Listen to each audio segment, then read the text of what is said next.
segunda ola. Que a ver, todavía hay quienes discuten, ¿estamos en segunda ola? ¿No estamos en segunda ola? La verdad que eso no... O sea, definir, marcar la línea de tiempo y decir, comenzó... No, señores, los casos están subiendo y las unidades de cuidados intensivos están al borde del colapso. Eso, suficiente como para que nos pongamos en alerta. Suficiente. Y si usted quiere decir estamos y asumir, estamos en segunda ola, estamos pues. Así es. Marco Loret de Mola, gerente de MATLAB, el hombre de la pizarra COVID, que nos ha mantenido siempre muy informados de los números de la pandemia, está con nosotros y es un gusto volver a tenerlo después de tanto tiempo. Y tanta exposición y tanta buena información, Marco, que bueno, hace meses que no nos veíamos y me da gusto reencontrarme contigo. Un abrazo, bienvenido al programa. Muchísimas gracias, Jaime. Igualmente para mí un gusto. A ver, la pizarra se ha sofisticado un poco por lo que he estado viendo. Primero porque has agrupado ahora pruebas moleculares, pruebas serológicas y pruebas de antígeno, ¿verdad? ¿Cómo vamos allí? ¿Cómo vamos en moleculares y antígeno, que creo que es lo que más interesa? Porque decías algo importante en tu último video, y es que cuando comienzan a subir los casos, comienzan a hacer más pruebas, ¿no? Y antes, semanas antes, cuando la cosa estaba bajetona, no hacían muchas pruebas. ¿Cuál es tu evaluación en estos momentos? Es tal cual. Si vemos, la pizarra nos ayuda mucho en este momento, ¿no? Porque podemos ver, observar muy sencillo cómo estuvo subiendo la positividad. Esto de acá en naranja incluye moleculares y rápidas. Pero ojo, hay que considerar que las dos se comportaron muy parecido. No es malo hacer la comparación juntas. Ajá. Y acá abajo tenemos el valor solo de moleculares, que obviamente es la que encuentra el virus. Pero lo que vamos es que fue subiendo la cantidad de nuevos casos, cada vez encontramos más peruanos, e iba subiendo la cantidad de pruebas que íbamos tomando.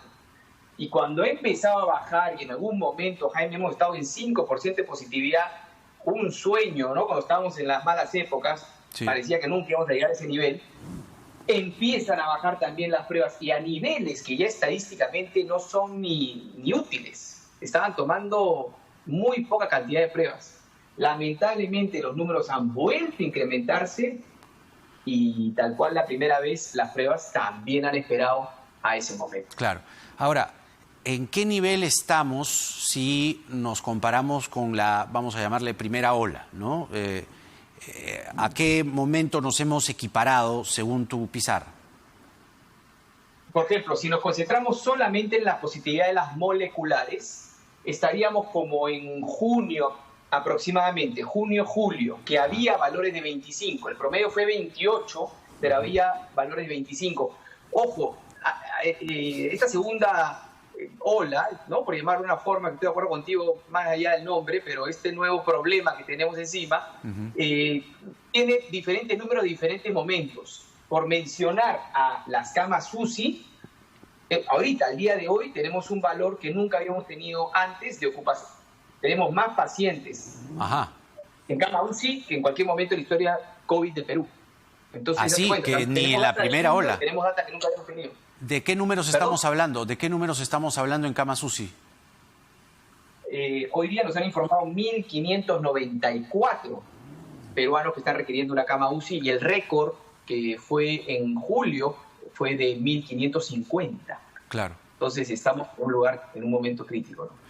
Tremendo, tremendo. Ahora, siempre sueles también hacer proyecciones, ¿no? O las hacías hace un tiempo, recuerdo muy bien, sobre todo mirando, ¿no? Con la matemática que tú manejas muy bien, mirando los días, las semanas que vienen. ¿Te animarías o te atreverías a hacer una proyección en este momento, por lo menos para lo que queda de enero? ¿Por qué? Porque el gobierno ha dicho, estas medidas que empiezan hoy son a 2 semanas. Entonces, si tú tiras la línea de tiempo, es al 31 de enero. ¿Tienes o podrías hacer una proyección de los casos, entendiendo, digamos, el orden cronológico o cómo hemos ido evolucionando? Mira, siempre ha sido muy difícil hacer una proyección, pero tenemos un evento que son las fiestas, de las cuales sí entran dentro de la ecuación. Ajá. Nosotros esperamos, lamentablemente es una mala noticia, pero los números van a continuar subiendo, sobre todo por todo el mes de enero, sólido. Va a ser el efecto de las fiestas, que sabemos pues que nos relajamos todos, ¿no? Por decirlo de una manera. Entonces, ¿van a seguir subiendo? Sí. Ahora, lo importante es, ¿nosotros vamos a permitir que sigan subiendo o no? Claro. Porque si empezamos a portar bien estos días, que ya debió empezar en los primeros días de enero, ese efecto se va a ver después en febrero. En febrero esperamos que haya un decrecimiento de los valores, ¿no? Ojalá. En febrero, dices tú. Es que si realmente tomamos conciencia de lo que está pasando y jalamos el freno de mano, debería haber un efecto positivo, ¿no? Claro. Ahora, recordemos siempre la primera ola que podría servirnos de espejo, ¿verdad?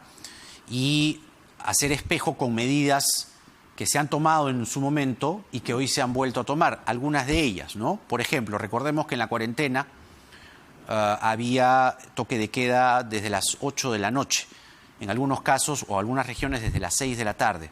Hoy se ha hecho algo parecido, ¿no? En regiones con riesgo muy alto y alto, 7 de la noche, 9 de la noche respectivamente. Esas medidas, para comenzar con esta que estoy comentando, que ya estamos, por cierto, a esta hora 9:33, estamos ya bajo el toque de queda, por lo menos en Lima Metropolitana, ¿tuvieron efecto para hacer que los casos disminuyan o no? Sí, claro, definitivamente. ¿Sí? Cada medida que han hecho, por más que a veces tú sientas que no hace sentido lógico, tiene efecto en los números, siempre. De alguna manera aportan a bajar la cantidad de contagiados. Todas en general, por ejemplo, la de los domingos con inmovilización en unos casos y restricción vehicular en otros, ¿también?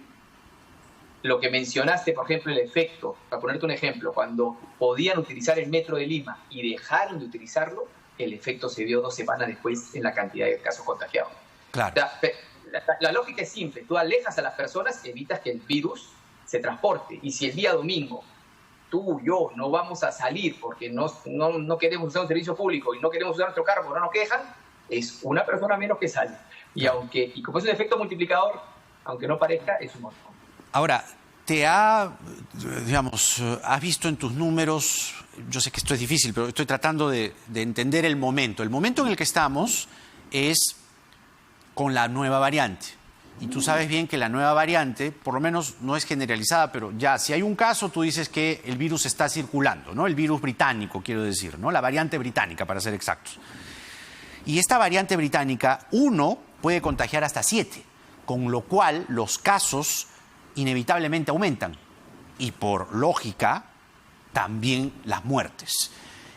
¿Qué te dicen los números sobre, digamos, por ejemplo, me llama la atención el dato que has mencionado de las camas UCI, que podría estar respondiendo a esta nueva variante. Tú has dicho, nunca antes, en toda la historia del COVID en el Perú, desde marzo, no tenías ese número. Entonces, ¿es posible advertir o anticipar o hacer una hipótesis que ese número de las camas UCI, que es un récord, podría estar atribuido a la nueva variante? Mira, podría estarlo, como también los especialistas, al menos la información que hemos recibido de ellos, es que las personas están esperando más en su casa para ir al hospital. Ajá. O sea, nosotros hemos llegado a un nivel más alto de camas UCI comparativamente a la cantidad hospitalizada. La cantidad de hospitalizados es menor de lo que era antes. Ajá. En la misma comparación con la primera ola, por decirlo de una forma. Pareciera, lo que ellos deducen es que las personas no están tomando mayor conciencia, no tienen su oxímetro, que es tan importante, se sienten un poco mal, esperan mucho y ya llegan de frente a necesitar una cama UCI. Ahora, tú hacías también en una pizarra alterna la situación por regiones.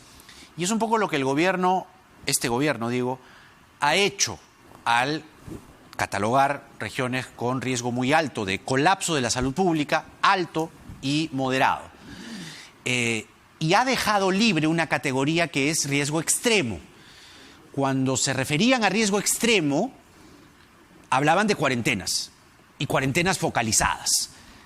¿Ves tú con la evolución de los casos que eventualmente las regiones con riesgo muy alto puedan pasar inevitablemente con el transcurso de los días a ese riesgo extremo, con lo cual se podría dictar cuarentenas? Mira, si tengo que responder entre sí y no, yo me inclinaría más por el sí. Ajá. Pero anticipándome a dar una respuesta definitiva, lo que yo sí aconsejaría en este momento es que todos tenemos que intentar permanecer de manera natural y de elección propia en nuestras casas. Es lo mejor en este momento. Los números están subiendo, el factor R de 1.13, que lo dijo el presidente, la información oficial, es altísimo, no parece que es altísimo. Y el virus, la nueva variante, le puede subir hasta 0.7 más. Irnos a estos valores, aunque no parece, es un R bien alto. Entonces, no conviene en este momento salir, para evitar justamente lo que tú mencionas, ¿no? Una última consulta, tú que estás bien al tanto de los números. Recordamos bien, tú también debes recordarlo, que se iba a actualizar la cifra de muertos paulatinamente o gradualmente. Se actualizó 2 veces. O sea, la cifra de muertos que tiene el MINSA oficial con las cifras del SINADEF. Y la cosa parece haber quedado ahí. ¿Cuál es la diferencia entre la cifra de muertos hasta el momento de MINSA con las del SINADEF, incluso de las DIRESAS? No, son valores enormes. La diferencia aún es muy grande, ¿no? De miles, de decenas de miles inclusive. Algo de repente que es importante que las personas que nos están viendo consideren para entender lo que podría pasar en los próximos días, es que lo que demuestra el virus, Jaime, es que tiene un comportamiento, una conducta. O sea, la manera como se está moviendo, cómo empieza a crecer de una manera baja, de la misma manera, es bien ordenado en su comportamiento. Entonces, ahorita está subiendo la positividad, está subiendo ordenado. Mira cómo suben los números. Nos damos cuenta rapidito. Nosotros mismos vamos a saber que estamos en una situación favorable cuando veamos que esta pendiente empieza a llegar a ese máximo y nuevamente tomará su tiempo para que nuevamente baje. Claro. Eso es lo que tenemos que buscar. O sea, no es que podemos inmediatamente frenar esto, sino que tenemos que hacer un trabajo para que nos acompañe la curva y lograr empezar a bajar. Claro. Marco Loré de Mola, director de MATLAB, con nosotros, actualizando y sobre todo analizando las cifras de cómo estamos al día de hoy y qué es lo que se viene. Un abrazo a la distancia, Marco. Muchas gracias por esta entrevista. Muchas gracias. Hasta luego. Nos vemos. Muy bien, así están las cosas en cuanto a la pandemia. Toca la pausa a esta hora y regresamos para conversar con Nidia Vilches. El APRA, la Comisión Política, ha decidido sacar de la carrera a la lista, o mejor dicho, a la plancha presidencial del Partido Aprista, sacar al Partido Aprista de la elección. Venimos con eso porque nada está dicho.